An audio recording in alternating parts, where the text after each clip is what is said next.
Hello and welcome to the Tarkus Zone. Thank you for joining me. Today we're playing Diablo 4 and I wanted to do an update with my Barbarian. I've only been playing a couple days now. The game's only been out a couple days. Last night I stopped playing at 47th level. It really hasn't been that difficult to level in this game. There's a lot of content. There's a huge amount of content in this game. I will have to say that I have found the game quite enjoyable. The monster bosses there in some of these side dungeons for the side quests, they're somewhat repetitive. It was interesting last night when I was running with Dr. Darkspawn.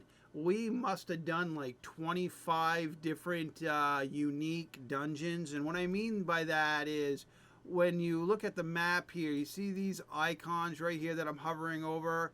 That's a dungeon. That's like a mini dungeon. You can get rewards for it. You'll see that I got some here that I haven't done. But more or less, if you see a green check mark next to it, that means I have done it. And the bosses in those dungeons, just the end bosses, just seem to be rinse and repeat. Seemed like we got the same boss over and over and over again.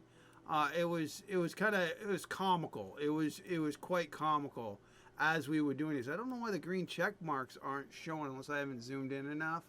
Because I know I've done the majority of this section here, so that's weird that they're not showing up. So here I am.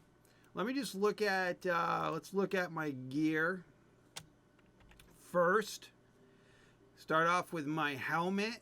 So this is the helmet. What I like about the helmet is the lucky hit thing that's on it. Up to 35% chance to gain 269 fortify whenever you deal direct damage while berserking. Now, I do a lot of berserking in this with my rotation, so that helps me quite a bit. I got 70 thorns on that item. This item here, the chest plate, I've got double stack of thorns, 70-70. I've imprinted iron skin. It grants unstoppable for 12% and 12% damage reduction when I use iron skin. So that, and I use that quite a bit in my rotation. So that's doing pretty good. The chest plate has 175 thorns on it. By default, my gloves, attacking enemies with a basic skill increases the damage of your next core skill by 7% up to 30% because I think that stacks. All right. This piece has thorns on it. It's imprinted. You heal for 12 life per second for each close enemy up to 70 per life per second. I've got here on the boots, while unstoppable and for 4 seconds after, you gain 19% increased movement speed and can move freely through enemies. Now, I am unstoppable a good portion of my time because of the berserking that I do, and the fact that my items, when I berserk, gives me unstoppable. Okay, whenever you deal direct damage while berserking, inflict 60% of the base damage dealt as additional bleeding damage over 5 seconds. I have slotted plus 8 life on kill on this weapon, so that when I'm just cutting through mobs, I'm just getting healed. Alright, this weapon is, I don't use this weapon, I use my two-handed weapons more often, but you do get the, even if you don't have the weapon in your hand, if it's equipped in your inventory, you get the bonuses from it. So I'll get the bonuses for these two.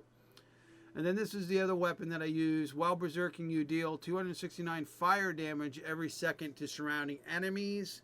Then I've also slotted the life on kill. You gain 5 fury per second while berserking. And then the other stats on here. Deal 24% increased damage while you have a barrier active. I got a barrier active quite a bit.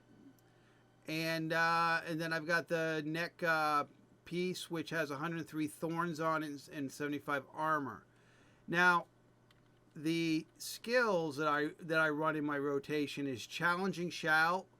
While Challenging Shout is active, gain 20% bonus life. And then while Challenging Shout is active, you gain 3 Fury each time you take damage. That's a taunt. It's taunt Nebel enemies and gain 56% damage reduction for almost 8 seconds. Then the next one is the Iron Skin. This is what gives me my barrier. And I steal yourself into a barrier that absorbs 7% of your missing life for 5 seconds. While the Iron Skin is active, heal for 10% of the barrier's original amount. And then the next thing is my War Cry. My War Cry grants you Berserking for 4 seconds. And War Cry grants you 15% base life. All right, and then I've got the Berserking Ultimate. Well, Wrath of the Berserker is active. Every 50 Fury you spend increases Berserker's damage bonus by 25%. And while Wrath of the Berserker is active, you gain 20% increased movement speed and Fury generation. All right, so let's go to my core abilities that I took. And I've gone over this already. I'm just quickly go over it. I took the Flay so I could get the damage reduction for the 3rd modifier. I've got the Whirlwind so I can mop up mobs, groups of mobs. And it also allows me to move during boss fights more smoothly. I put 1 point in the pressure point so that I could make everything that I hit vulnerable. It actually procs quite a bit. I only needed 1 point into this. So when I'm whirlwinding around, you just see that it procs quite a bit. And then I go down to the next. This is the Iron Skin. I've got 5 points into it. And then I did the Thorns, gain 120 Thorns. Also gain 20 Thorns for each 100 bonus maximum life you have. And then on this one, Tough as Nails, increase your Thorns by 9%. When enemies hit you, they take an additional 10% of your Thorns as bleeding damage. And then I've got Challenging Shout, which is the one that taunts, and I get the bonus life. Obviously, damage reduction. All right, off to this side. Here's where I've got the War Cry. The War Cry grants me the Berserking for 4 seconds. Then what I've got is the Shout boosts here. Booming Voice increases my shout durations by 24%. My Raid Leader, your shouts also heal allies for 3% of their maximum life per second for the duration of the shout. And then I've got your skills cause enemies to deal 12% less damage for 5 seconds. All right, I've got 1 point in it here, a damage reduction while berserking. So basically I put 1 point into there. So far you gain 3% damage reduction while berserking, and I'm berserking a lot. All right, so then I get down here, and what I did here is I put 3 points in this Thick Skin. Each time you take direct damage, gain 1.1% base life as Fortify. And then here I've got increases the damage reduction gain while you are fortified an additional 6% in defensive stance. All right. And then I go to the ultimate ability, which is my Berserker ability. And then its modifiers. I read those above. And then the key passive I took was to extend my berserking duration by 5 seconds and increases my damage bonus by 25%. Now, I'm not max level. I'm not 50th level yet, so I still got some points to spend.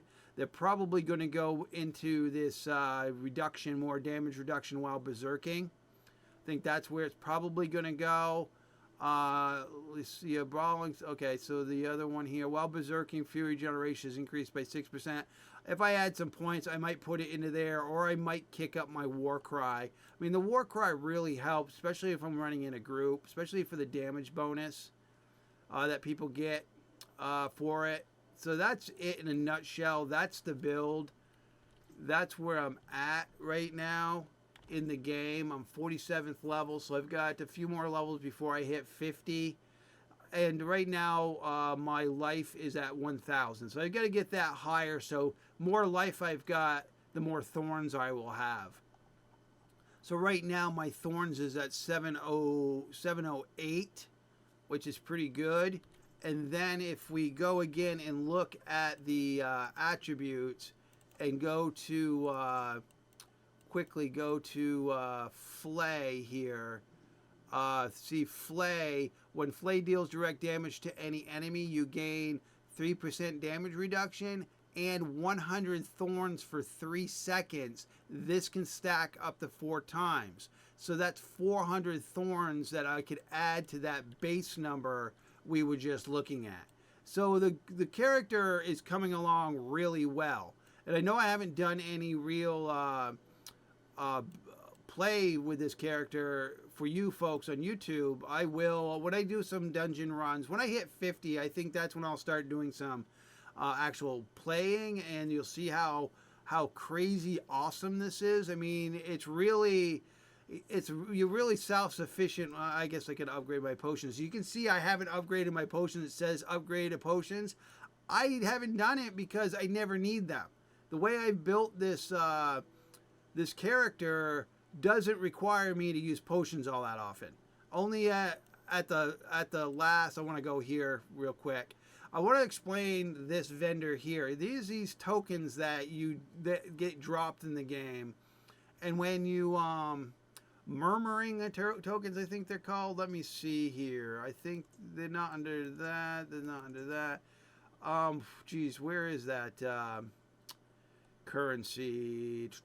I know where all the currencies. Well, maybe I don't know. But here, what you do is you'll get these tokens, and it'll get to a point where you can't hold anymore. You'll be like, well, you can't pick any more up. Well, you got to come here and spend them. Oh, here they are, right here. I guess I only got 16 of them, so I'm not really going to be doing all that much buying right now. So what it is you buy them from this vendor, and it's a random chance of whatever's in the game. So if I wanted to buy the pole arm, I click on here, I spend the 75 of the tokens, and then the pole arm, a random pole arm comes into my inventory. It can be anything. It's like a lottery system. It's like, you can really get some really great stuff, or you can get some really crappy stuff from it.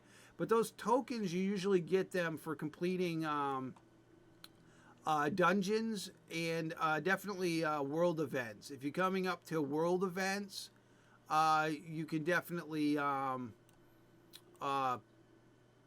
get those tokens from that. Now this vendor, I want to talk to you about this vendor real quick while I'm here.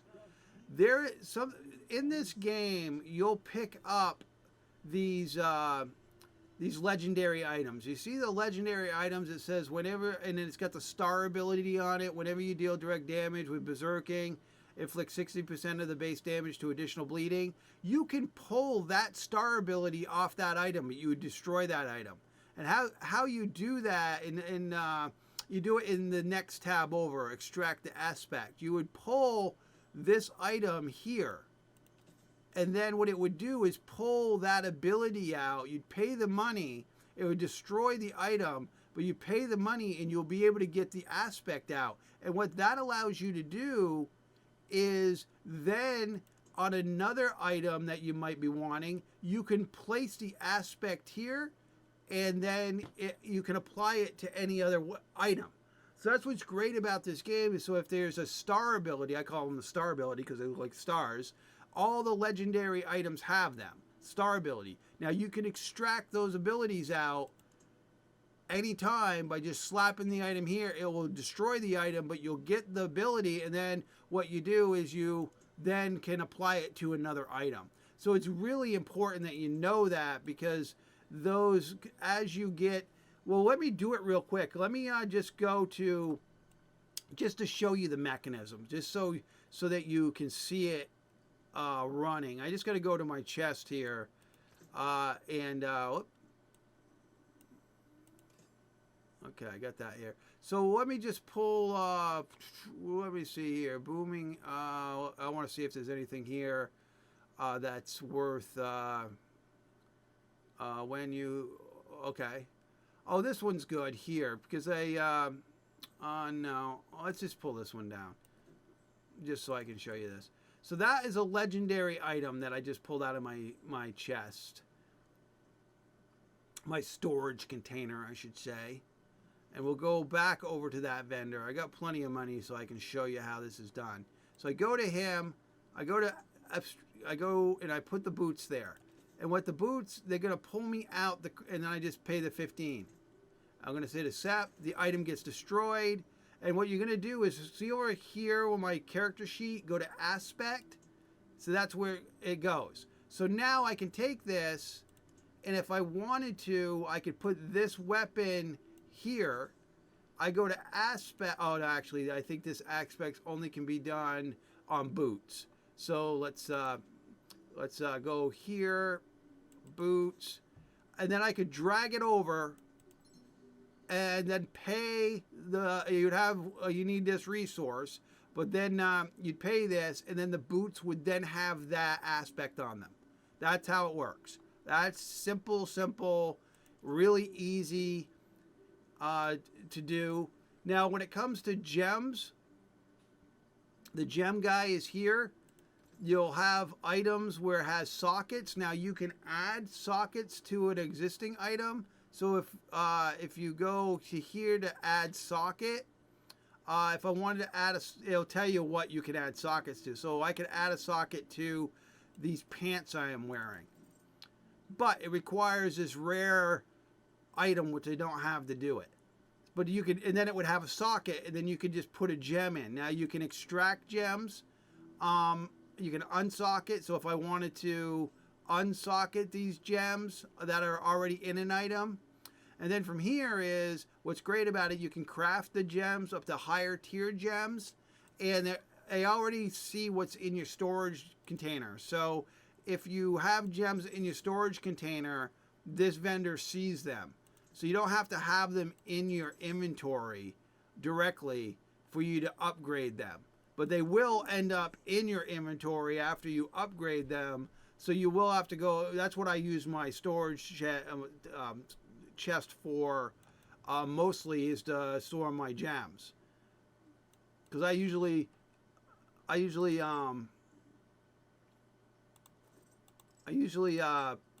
sell mostly everything that I have, or I salvage it. Mostly I salvage it. Now this was in my inventory here, ground stomp. Okay, that's a pretty good weapon. I don't use ground stomp all that much. It's not in my rotation. Don't use it at all anyway. And the stats on this are not that great. So what I'll probably do, I will salvage that, and I'll show you what that is about, because when you go to salvage your items in this game, you get components, but the legendaries don't do an auto salvage, and I'll show you what I mean by that. So if I go to this guy and ask him to salvage, I can tell him I want you to salvage all the items that are available. So basically I got 2 items in all of them. So I'm going to say yes.